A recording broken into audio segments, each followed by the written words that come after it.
People say I'm resilient. I take it as a compliment, but I'm not sure that they really know what they mean. We hear a lot about resilience today, what with so much suffering in the world. There's war, poverty, oppression, loss, disease, stress, and we're looking for ways to bounce back. Pop psychology calls those that overcome adversity as resilient.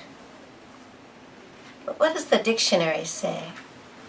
Resilience, the capacity to recover quickly from difficulties, toughness, the ability of a substance or object to spring back into shape, elasticity.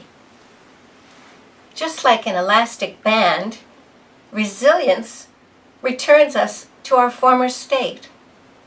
But is that really possible? I don't think so. When I was working at Children's Hospital, Stanford in California, I encountered too many children with cancer. And I found that there were two types of children. And our research bore this out, as well as more investigations about how children react post-cancer.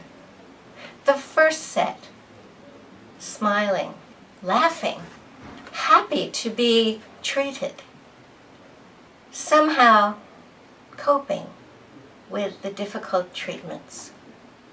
And the others, well, they were tearful, they were screaming sometimes. Nurses called them out of control. They couldn't handle their situation.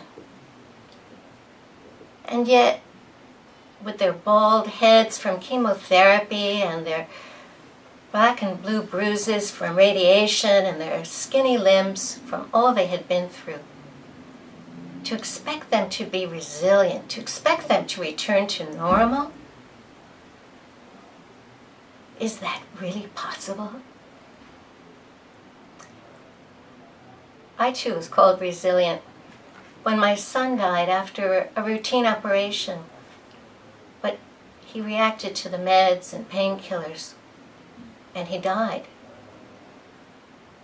I was strong and tough. I marched behind his coffin without crying. I shoveled bits of dirt into his grave, as is our tradition, with strong arms and even stronger facial muscles to hold back the tears. I was called resilient.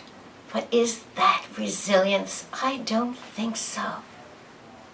It was much easier for me to bounce back into my life, to busy myself with busyness, to get back to business. But it would have been much harder for me to admit my vulnerability, for me to be weak and cry my eyes out and acknowledge the significant loss. Whichever path I took, like those children, whether we were strong or weak, whether we cried in silence or with gusto, whether we were prevailing at a time when we couldn't imagine what normal looked like. We are not the same, and we will never be the same. Resilience is a myth.